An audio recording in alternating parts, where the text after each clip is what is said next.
പിതാവിൻ്റെയും പുത്രൻ്റെയും പരിശുദ്ധാത്മാവിൻ്റെയും നാമത്തിൽ ആമേൻ. ത്രിയേക ദൈവമേ, അങ്ങേ സ്തുതിക്കുന്നു, വാഴ്ത്തുന്നു, ആരാധിക്കുന്നു, നന്ദിയോടുകൂടി സ്തോത്രം ചെയ്യുന്നപ്പ.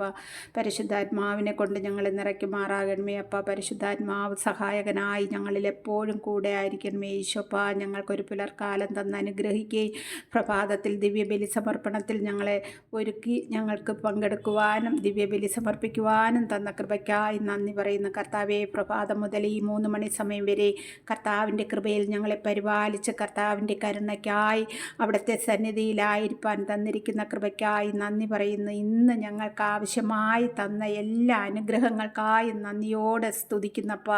ഈ കരുണയുടെ സമയം കർത്താവെ, ഞങ്ങളെയും ഞങ്ങളുടെ മക്കളെയും കുഞ്ഞുമക്കളെയും ഞങ്ങളുടെ സഹോദര കുടുംബങ്ങളെയും ഞങ്ങളെ ഓർക്കുന്നവരെ, ഞങ്ങൾ ഓർത്ത് പ്രാർത്ഥിക്കുന്നവരെ, പ്രാർത്ഥനാ സഹായം ചോദിച്ചിരിക്കുന്നവരെ, ഇപ്പോൾ എന്നെ കേൾക്കുന്നവരെ, അവരുടെ കുടുംബങ്ങളെയും കർത്താവെ, പ്രാർത്ഥനാ സഹായം ആർക്കെല്ലാം ആവശ്യമാണോ അവരെ എല്ലാവരെയും എൻ്റെ ഈശോയുടെ കരങ്ങളിൽ സമർപ്പിക്കുന്നു കർത്താവെ. അവിടുത്തെ വറ്റാത്ത കടൽ പോലെ ഒഴുകുന്ന ആ സ്നേഹ കരുണ ഞങ്ങളുടെ മേൽ നിറയ്ക്കുമാറാകണമേ എന്ന് പ്രാർത്ഥിക്കുന്നു. അങ്ങേ മക്കളാകുന്ന ഞങ്ങളെ ഓരോരുത്തരെ അവിടുത്തെ വരവിനായി ഒരുക്കമുള്ള മക്കളായും അങ്ങേ നഷ്ടപ്പെടുവാൻ ഇടയാക്കാതെ വണ്ണം ദൈവകൃപ കൊണ്ടും അവിടുത്തെ തേജസ് കൊണ്ടും വഴി നടത്തണം നാഥ.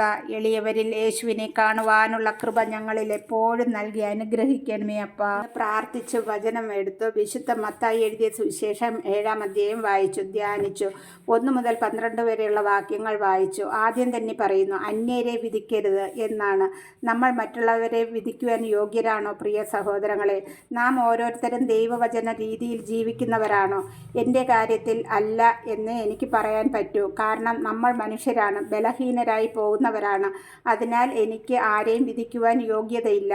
ഞാൻ അങ്ങനെ വിധിച്ചാൽ സ്വർഗസ്ഥനായ പിതാവ് ആ അളവുകോൽ കൊണ്ട് എന്നെയും വിധിക്കും. ഈ വചനത്തിൽ 3-ാം വാക്ക് പറയുന്നു, നീ സഹോദരൻ്റെ കണ്ണിലെ കരട് കാണുകയും നിന്റെ കണ്ണിലെ തടിക്കഷ്ണം ശ്രദ്ധിക്കാതിരിക്കുകയും ചെയ്യുന്നത് എന്തുകൊണ്ട്? അതേ പ്രിയ സഹോദരങ്ങളെ, നമ്മിൽ അനേകം തെറ്റുകൾ കാണും.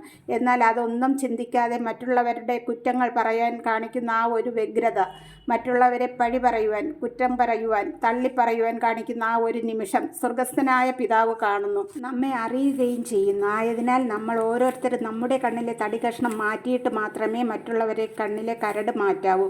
മറ്റുള്ളവരെ കുറ്റം പറയാനോ പഴിക്കുവാനോ യോഗ്യത ഇല്ലാത്തവരാണ് ഞാനും എന്നെ പോലുള്ളവരും.